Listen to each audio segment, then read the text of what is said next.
حلاق و شاد خوش آمدید. در این ویدیو می‌خواهیم در رابطه با مبانی کمردرد، علل کمردرد، تشخیص و درمان کمردرد اطلاعاتی رو براتون جمع‌آوری کردیم. کمردرد بیماری بسیار شایعی است و کمردرد و حداقل 85% از مردم یک بار این درد رو تجربه می‌کنند. کمردرد بعد از سرماخوردگی شایع‌ترین علت مراجعه به پزشکه. می‌توان کمردرد رو به دو نوع، حاد و مزمن، تقسیم بندی کرد.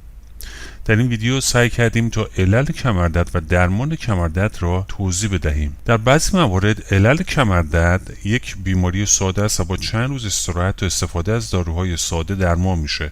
اما در بسیاری از موارد شاهد کمردردهای مزمنی هستیم که به درمانهای کمردرد پاسخ نمیدهند و بیمار را مجبور به مرخصی‌های طولانی مدت میکنند. گاهی کمردرد میتونه نشانی از یک بیماری بسیار حادتر در بدن مانند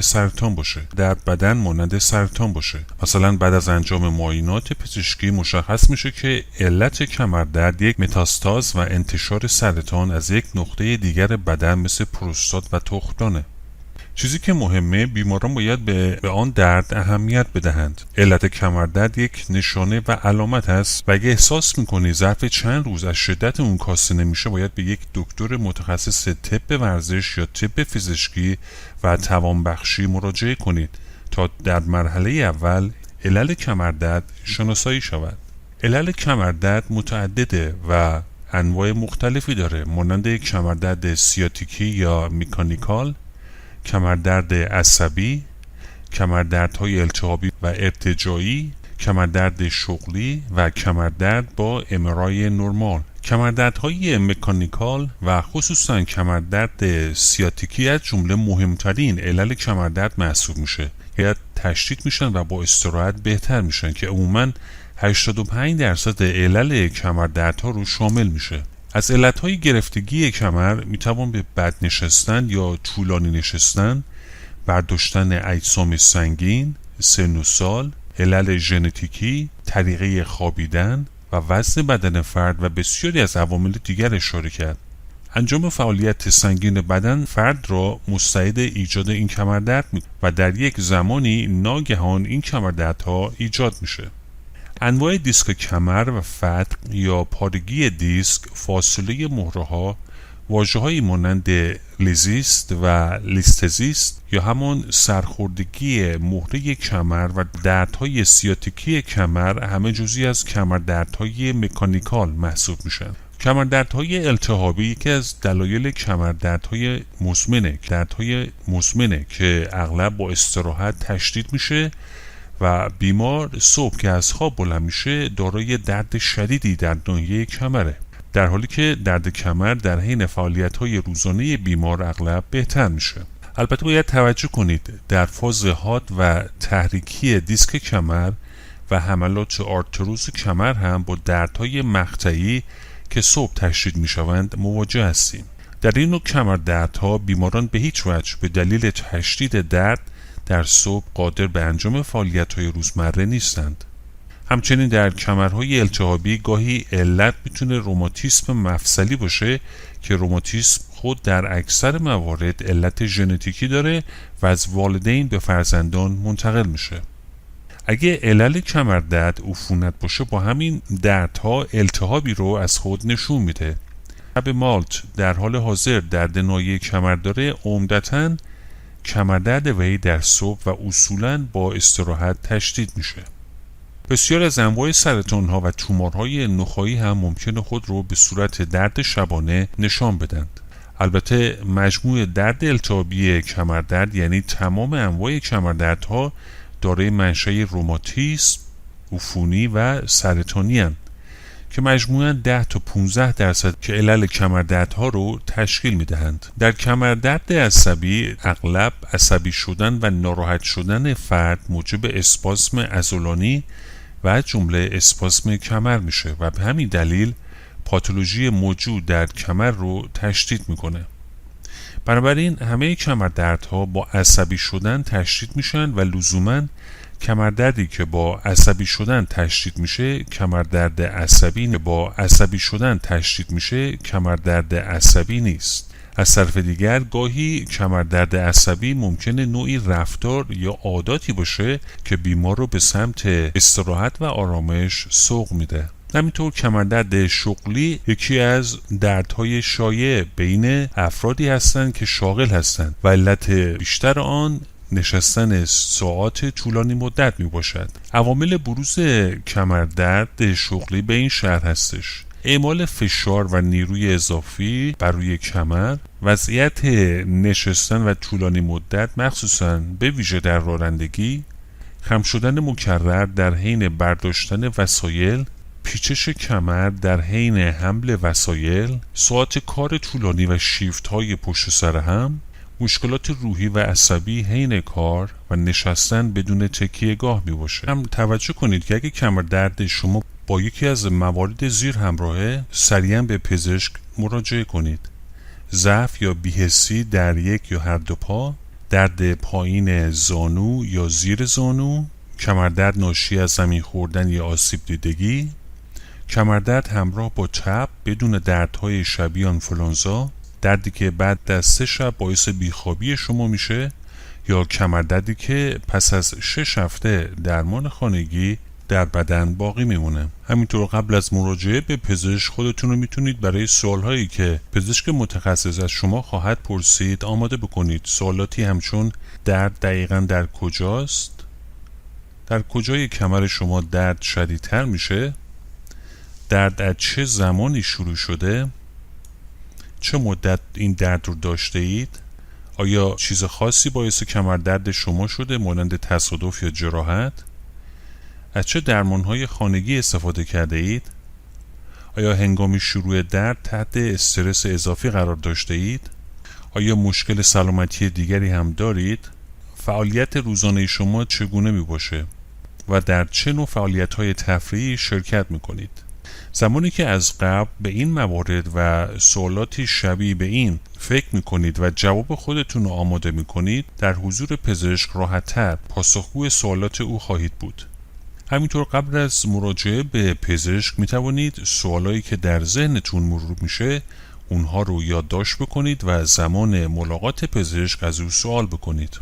در مرحله بعد پزشک ممکن از شما معاینه فیزیکی انجام بده. شاید از شما بخواد که ماهیچه ها و مفاصل خودتون رو تکان بدید، دراز بکشید، کمر خودتون رو در موقعیت های مختلف قرار بدهید. ناحیه کمر و درد رو از نزدیک مشاهده میکنه و با بررسی تمام این علائم علل کمردرد شما رو تشخیص میده. در مواردی هم ممکنه پزشک از شما تست های متفاوتی رو انجام بده. اولین تست اشعه ایکس می باشه. مطالعات ثابت کرده در بسیاری از موارد کمردرد معمولی توسط عکسبرداری با اشعه ایکس قابل رؤیته.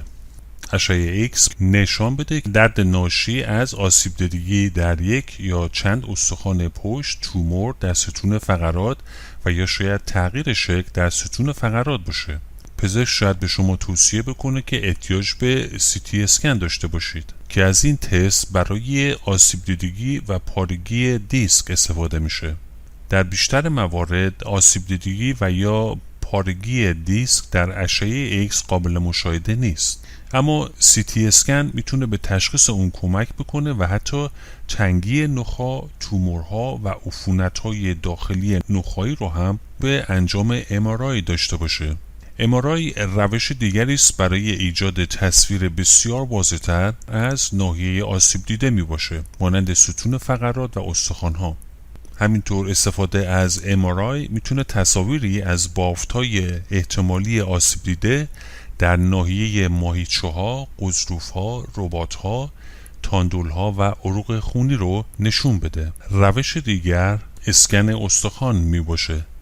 در طول اسکن استخوان مقدار بسیار کمی مایع رادیواکتیو به داخل سیارک تزریق میشه و برای مدت کوتاهی در استخوان‌ها میمونه. سپس با کمک یک دستگاه مخصوص تشخیص رادیواکتیو ناحیه مورد نظر رو برای تولید تصویر اسکن اسکن میکنه. گاهی اوقات اسکن استخوان برای بررسی آسیب یا تومور در استخوان‌ها انجام میشه. با این حال کمردرد به ندرت به دلیل بیماری‌های استخوانی اتفاق میفته. به یاد داشته باشید که بیش از 85% از افراد مبتلا به کمردرد با حداقل درمان در عرض چند روز بهبود پیدا می‌کنند. با این حال اگه مشکلات کمردرد ادامه داشته باشه، پزشکان به طور کلی یک یا چند مورد از درمان‌های زیر رو تجویز می‌کنند: 1. ورزش مناسب، 2. استراحت، 3. استفاده از پتوهای گرما و سرمازا، 4. تمرین وضعیت بدن، 5. کاهش وزن، 6. مدیریت استرس و 7. تمرین‌های آرام بخش می باشه. همینطور استفاده از دارو و جراحی‌های ستون فقرات در برخی از بیماری‌ها واجب می باشه. یکی از عامل‌های دیگری که به کمردرد کمک میکنه رژیم غذایی است. تعجب نکنید اگه پزشک کاهش وزن رو به عنوان یکی از راه‌های کاهش کمردرد و بهبود سلامت عمومی توصیه بکنه. بهترین راه برای کاهش وزن داشتن یک رژیم غذایی متعادل همراه با ورزش منظمه. مطمئناً استفاده از رژیم‌هایی که مد روز هستند یا برنامه‌های کاهش وزن سریع به بهبود کمردرد کمک نخواهد کرد. بسیاری از افرادی که کمردرد داشتن درمان‌های سرد و گرم برای تسکین درد خودشون انتخاب کردند. در واقع گرما عضلات رو شل میکنه و نواحی دردناک رو تسکین میده. همینطور راه‌های زیادی برای اعمال گرما وجود داره. برخی از افراد دوش یا حمام آب گرم رو میپسندند و در حالی که برخی دیگر ترجیح میدهند از لامپ‌های حرارتی و پدهای گرمایشی یا کمپرس گرم استفاده کنند. هنگام استفاده از گرما مطمئن شوید که به خواب نروید. همینطور تکنیک‌های متعدد برای وضعیت بدن وجود داره که در هنگام نشستن با رعایت این تکنیک‌ها کمردرد کمتری خواهید داشت. به عنوان مثال روی یک صندلی سفت و محکم بشینید تا از فشار در پشت و شانه‌هایتون کم بشه. قسمت بالایی پشت خودتون رو صاف و شانه‌ها رو شل نگه دارید. عضلات شکم رو کشیده نگه دارید و انحنای مناسب رو در قسمت پایین کمر خود حفظ کنید. میتونید این کار رو با صفر کردن شکم و باسن انجام بدهید. برخی افراد در پشت صندلی در زاویه 15 تا 20 درجه راحت‌تر می‌نشینند. همینطور یک بالشتک کوچک در پشت کمر برای حفظ انحنای طبیعی بسیار واجب میباشه. همینطور سعی کنید زانوهای خود را کمی بالاتر از باسن خود نگه دارید. در صورت لزوم از زیرپایی و یا چارپایه کوچک زیر پای خود قرار بدهید. پاهای روی زمین یا سطوح دیگر قرار دهید. برای مدت طولانی مدت ننشینید. هر از گاهی بایستید تا عضلات صفر شده در پا رو کشیده و به اونها فرصت استراحت بدهید. سعی کنید با وزن مساوی روی هر دو پا بایستید. از قلف کردن زانوها خودداری کنید. اگه برای مدت طولانی ایستاده اید، کفشای صاف یا پاشنه کوتاه بپوشید. با صفر کردن عضلات شکم و باسن پشت خود را صاف نگه دارید. هنگام خواب با زانوهای خم شده به پهلو دراز بکشید. اگر راحت هستید در حالی که به پهلو میخوابید یک بالش بین زانوهای خود قرار بدهید. اگر به پشت میخوابید از پزشک یا فیزیوتراپ خود بپرسید که آیا قرار دادن بالش زیر زانو به کمردرد کمک میکنه یا اون رو بدتر میکنه.